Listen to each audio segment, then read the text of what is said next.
Do not know what your destiny will be, but one thing I know. The only ones among you who will be really happy are those who have sought and found how to serve.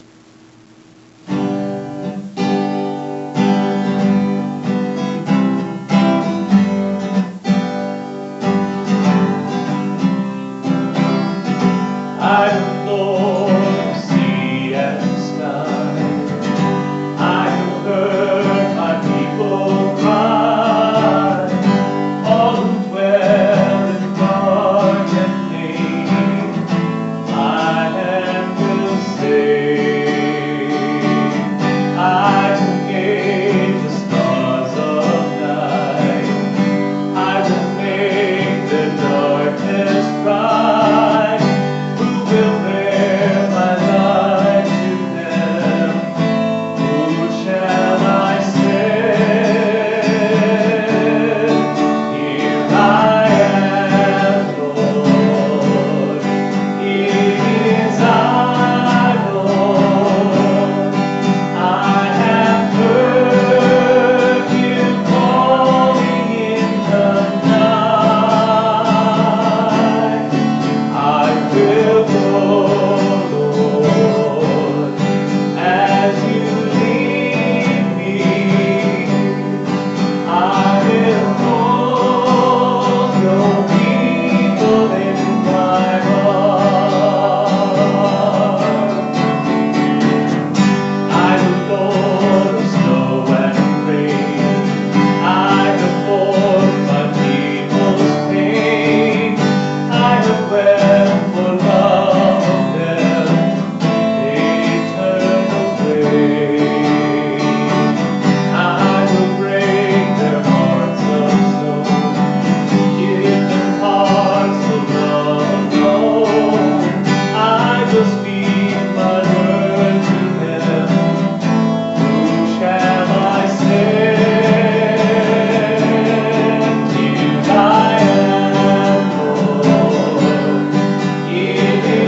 Yes, I will, because you hold me in your heart, Lord.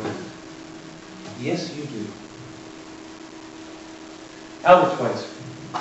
Proverbs 11 says, whoever brings blessing will be enriched, and one who waters will himself be watered. Now, we know that to be true. We understand that on an intellectual level.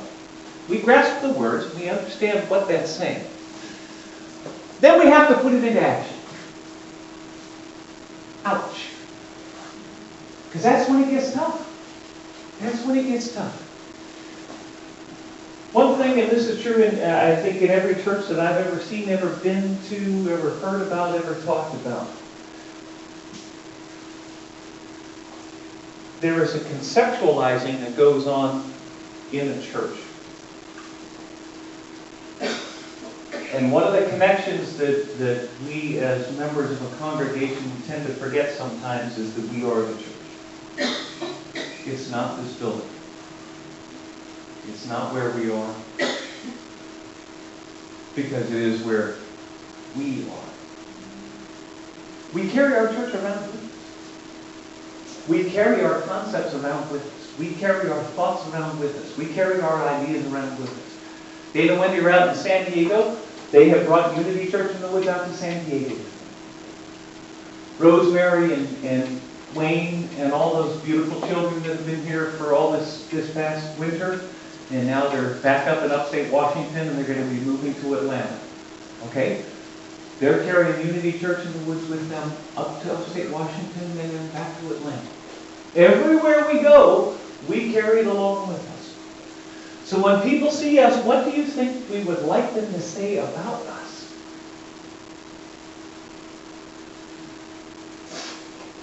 I would like them to say, wow, my life was better because I met that crazy man. My life's a little bit better. My life's a little more fun. And maybe, just maybe, I can do that too. I mean, that's really what discipleship is really all about. In the Bible, that's what the disciples did. They heard the word and they passed it along. That's all discipleship is. You pass it along. You serve. You give. I will tell you that this congregation is super fantastic at that. I mean, super fantastic. All the different things that have already been done, all the things that are still to be done, the things that are going on right now. This is an awesome, awesome group of people right here. This church right here is fantastic. Because we understand that it doesn't stop at the door. It moves out into the world. If we do it right. Now we can sit and conceptualize. We can do that. And I think we're kind of missing something when that happens. I think we miss something when we just hold it in the conceptual stage and never take it to the next part. Okay? Everybody can be great because anybody can serve. You don't have to have a college degree to serve. You don't have to make your subject and verb agree to serve. You only need a heart full of grace, a soul generated by love. Make a joyful noise to the Lord, all ye people. It does not say that you need to go to Juilliard. It does not say that you need to be a classically trained singer. And I hear some of your voices, and I know you're not. And it doesn't matter, because we are doing it together. You know, one of the greatest images that I ever have of the Star Spangled Banner is when they had the Super Bowl up in Tampa, Whitney Houston with the Tampa Orchestra doing that just magnificent version of the Star Spangled Banner. Okay. Now there's like 85,000 people all singing, all at the same time. And I promise you, way less than half of those people had any formal training whatsoever. And it didn't matter. Because their feet were there, their hearts were there, and their voices were there. And that's what matters. You don't have to have a college degree. You don't have to make your subject and verb agree. You just got to want to. And then step into it full force. Talk about making things personal. This is a great example of make it personal. It's coming from you, okay? We are children of God. The God that I worship does not make junk. Therefore, there's nothing wrong. God did not place me here on the earth, I do not believe, saying, boy, you messed up from the beginning, so I'm going to put you here on earth and make you fix yourself. That's not the God I know. The God that I know says, you are as perfect as I can make you, and I am God, so I made you perfect. Now, you crazy little human people, you got to stop doing that human part of it. Okay? Remember, when you look at somebody, you are only seeing a facade. You are only seeing what they are wearing and what their hair color is and what their clothes look like and what kind of car they drive, and this is a facade. Okay? It's who they are that is the God. That is the Christ Spirit. That is where, if we all live from the idea that everyone we encounter every day comes from that same place, we would treat them a whole lot better. And I will tell you that number one, that starts with the person that we see in the mirror in the morning. We have got to learn to cut ourselves away. I am a child of God, and boy, do I make mistakes. Yes, I do. And sometimes, they're good ones. Oh, yes, they are. Sometimes they're fantastic ones that entirely too many people find out about. Absolutely. But I believe in making mistakes, running head on into the wall. So what? I'm going to get another chance. I'm going to get another opportunity. I know I'm going to get another chance. I know it's going to happen. God is not unjust.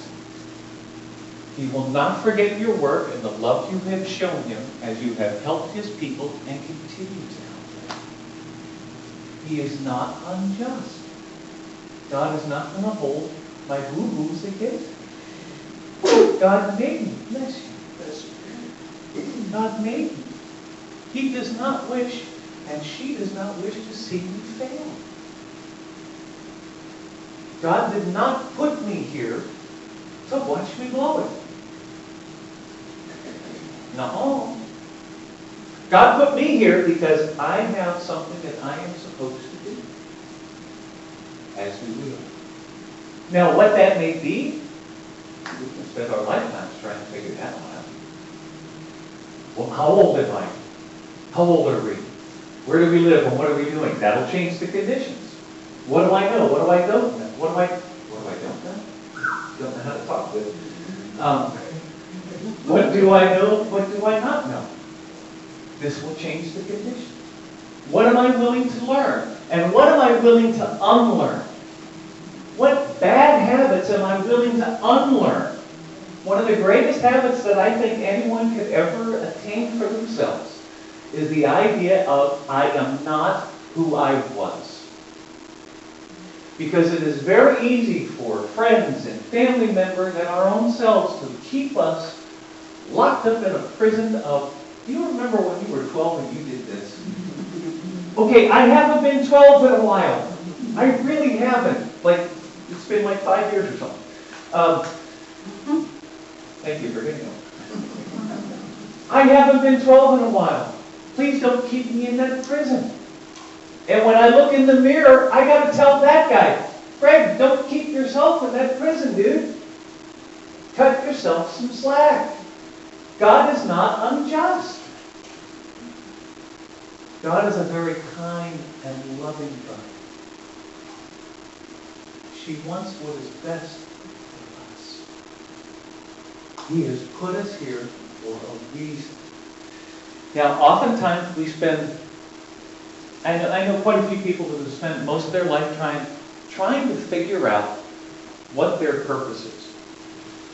And what they do is read every book they can find on the New York Times bestseller list that tells them how to find what they're really good at. And they will go to this school and that school and the other school and this kind of school, and they will become some of the most amazingly educated human beings on the planet. And from a conceptual point of view, they got it nailed. I mean, there is nothing you can talk to them about from a conceptual point of view that they don't understand and grasp. And that's where it stops. It ends at the education part. At some point in time, we have to put it into action. We are God's feet, hands, eyes, hearts, minds, souls. If you ever wonder what it is for us to do, start from a place of Here I am, Lord, use me. Start there. It's an awesome place to start. It's amazing how liberating that will be in our minds. It's amazing how liberating that is. Just coming from a place where it's not about me. And it should never be about me. It's hard to do. If you have children, if you hang around children, you understand how difficult that is. Because I promise you, children are not about anybody but themselves. And that's a good thing. That's how it's supposed to be when they're little. And then us adults teach them as they grow about giving. And they learn. And the best way that we can ever teach them is by doing it ourselves. Because kids pay attention. They watch what we do. If you've ever heard your own words come back at you from a 6-year-old, you understand this exactly. Echoing back to you. Okay, you can't remember to pick up the towel off the bathroom floor, but you can remember something that I said 2.5 years ago? Wow, that's impressive. Kids are good that way. They are amazing instructors for us. Amazing. The best way to find yourself is to lose yourself in the service of others. Lose ourselves in the service of others. Because then it is not us. It is whom we are serving. It's a big world out there. Right now, if you're watching the news media and you're doing your Facebooky stuff and all this other kind of stuff, it's a very big, scary world out there. Or so they would have you believe. Do we have problems in this country? Yes, we do. Do we have some people that just don't like to play well with others? Yes, we do. Do we have some issues that as adults we need to sit down and talk to each other, converse with each other about? Yes, we do. This is one that I think we should start with. We need to lose ourselves in service to others. Lose ourselves into it, which is amazing. It's an interesting concept, the idea that ourselves just cease to exist. Divine love adds me through me, blesses and multiplies all that I have, all that I give, and all that I receive. Not just through me, but divine love adds me. That's when we really step into a whole other realm of giving, a whole other place. Each one should use whatever gift he has received to serve others, faithfully administering God's grace in its various forms. No two people are exactly the same. Everybody has their own unique form. And we should honor that. We should bless that, and then we need to listen to what it is that they have to give to us. Because everyone is our teacher, and everyone is our student. It's an interesting little dichotomy. All right, so how do we start? What would be a great first step? First thing we should do, I have an idea of that.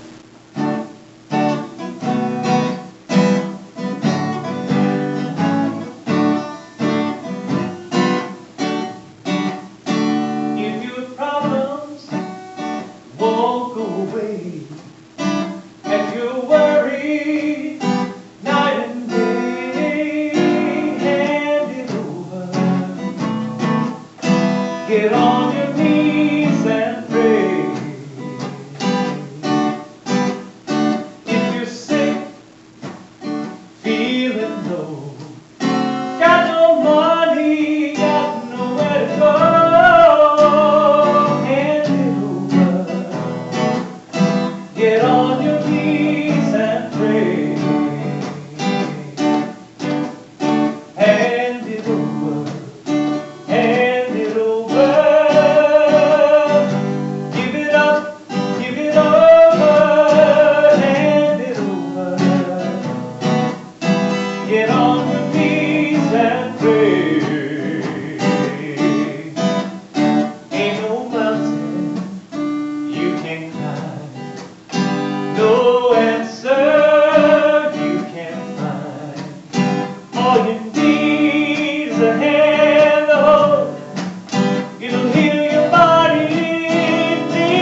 that's a good starting point. That's a good starting point. Start in the world of prayer. We don't know what the world needs. We do, but sometimes we forget. We know what the world needs. I do not want my life to be defined by what is etched on a tombstone. I want it to be defined by what is etched in the lives and hearts of those I have touched. Yeah. Yeah.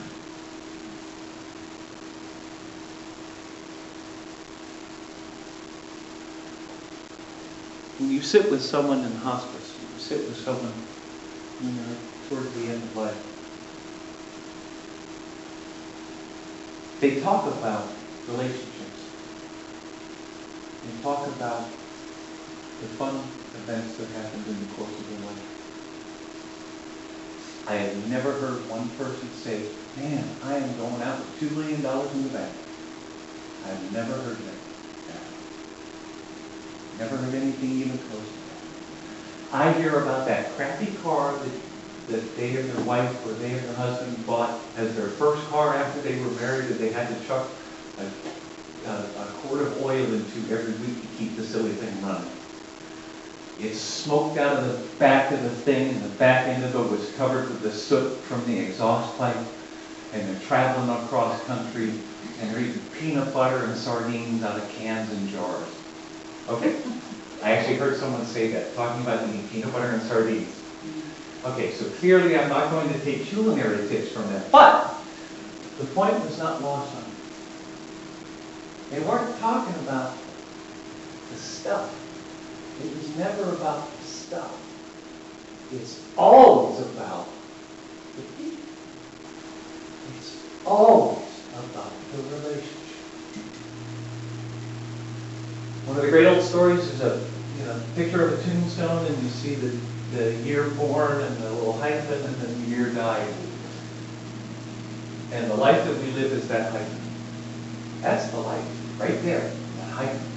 What did we do with our hyphen?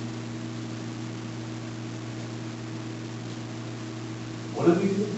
We have many choices.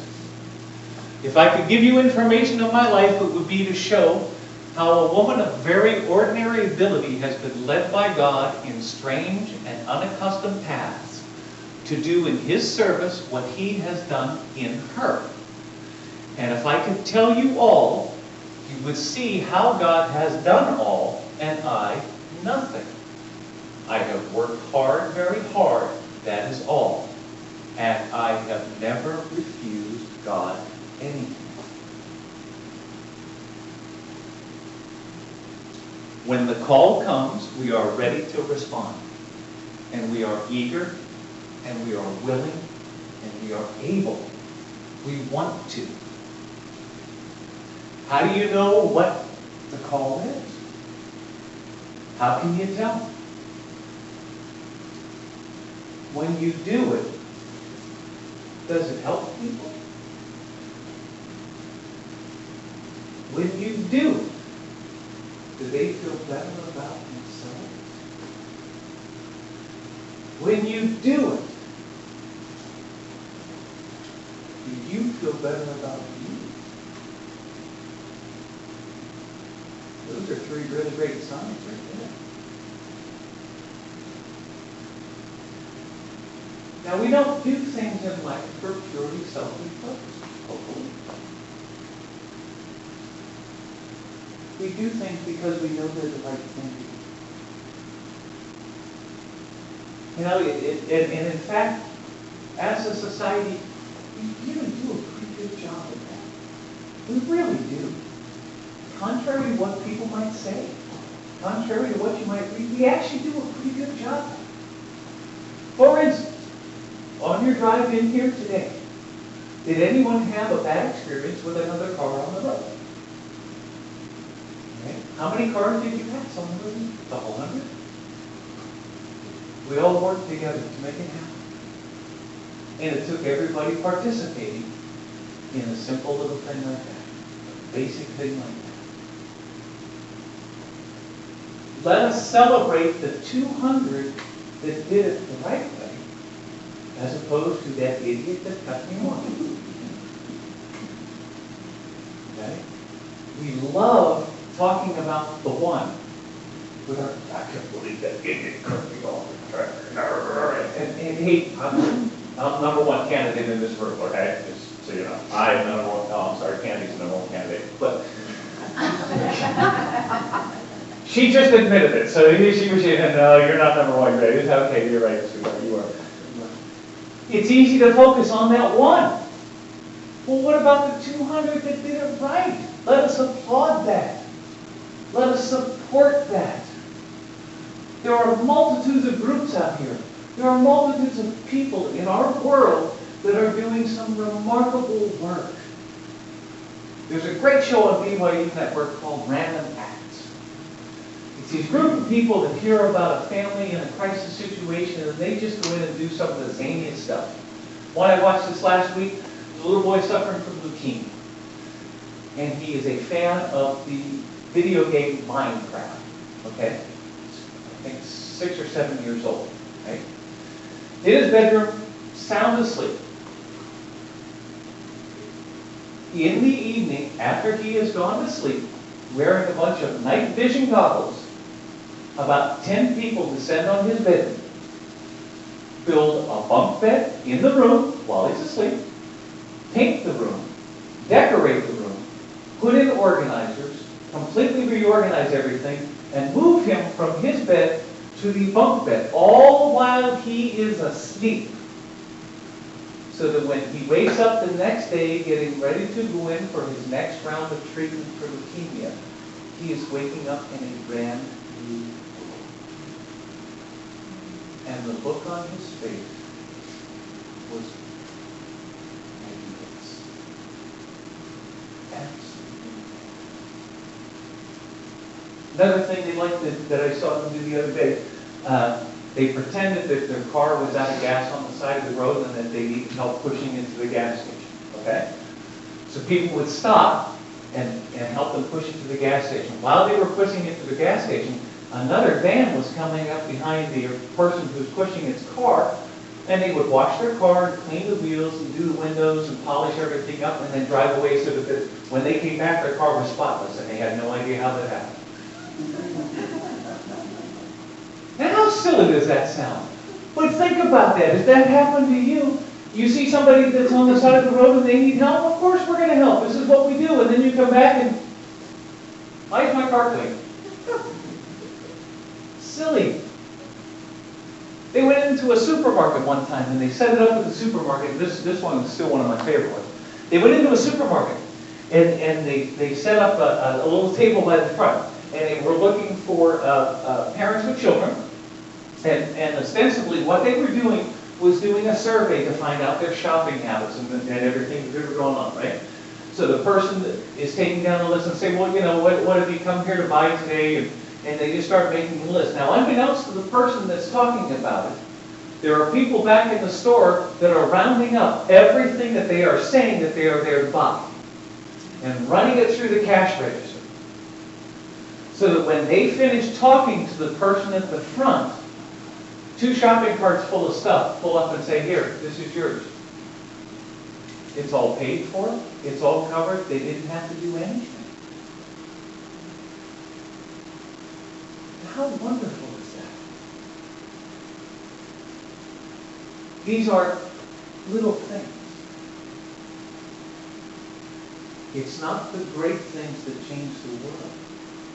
It is the series of little things that change the world. I cannot affect directly the life of a person in Taiwan right now. I can get pretty close with the internet. But I can't do that. But here's where my feet are, and I can do it right here. I can do this world. And I can let this world do me. What does this world look like to me? What do I want it to look like? You are what you do, not what you say. At some point in time, we have to move from concept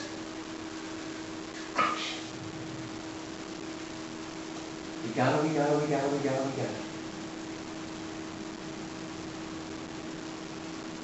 I can sit here and I conceptualize the idea that my new Ferrari is going to appear right here in this room. Probably not right now, because there's a lot of people that get kind of hurt by that. So okay.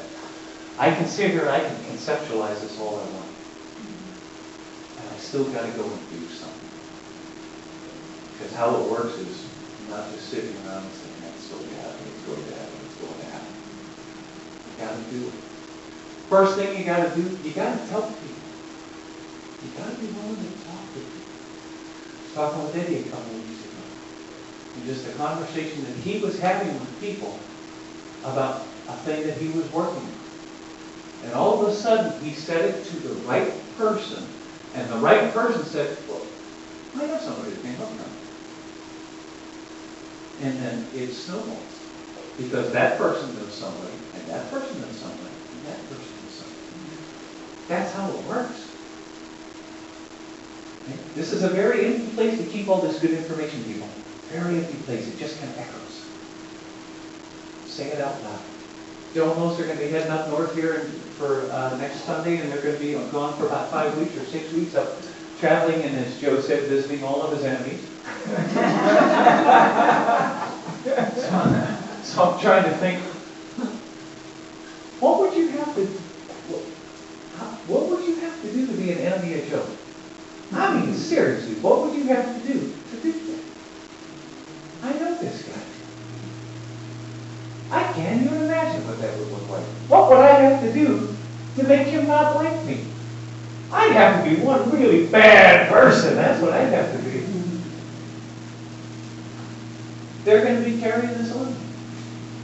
They're going to be moving this through. And people, as we know, come and go out of churches all the time, and we welcome everybody at all points in time. We'll take you whenever we can get you. Absolutely. And then take the church with you. Because I'm really sorry. I know this is your first time here. You are now a part of our family. Just going to kind of have to deal with it. We get a little wacky around here sometimes. But you're now part of our family. And you shall be forever. You know, Rosemary and Wayne and those 6 kids, they'll always be a part of what we do. They'll always be a part. And Nim will be a part of what we always do. And Ann will always be a part of it. Everybody, Cecilia, will always be a part of what we do. Even though they're not here. They're here. And they're here.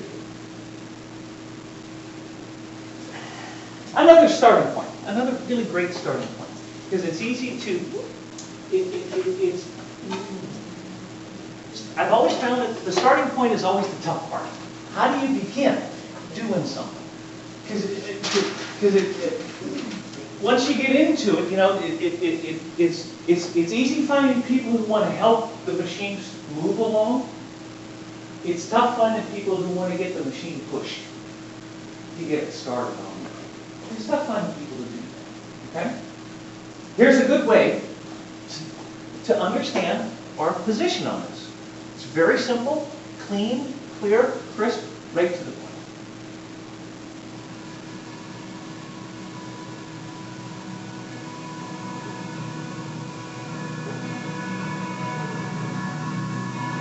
The splendor of the King,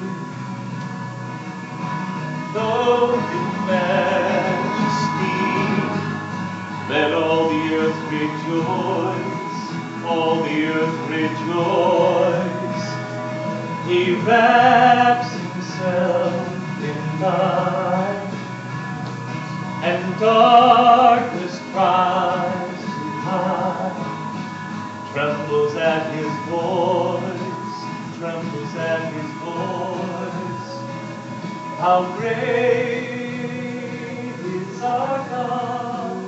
Sing with me, how great is our God? And all will see how great is our God.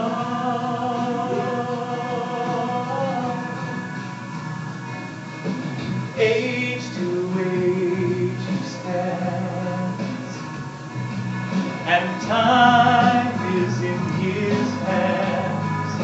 Beginning and the end, beginning and the end. The Godhead three.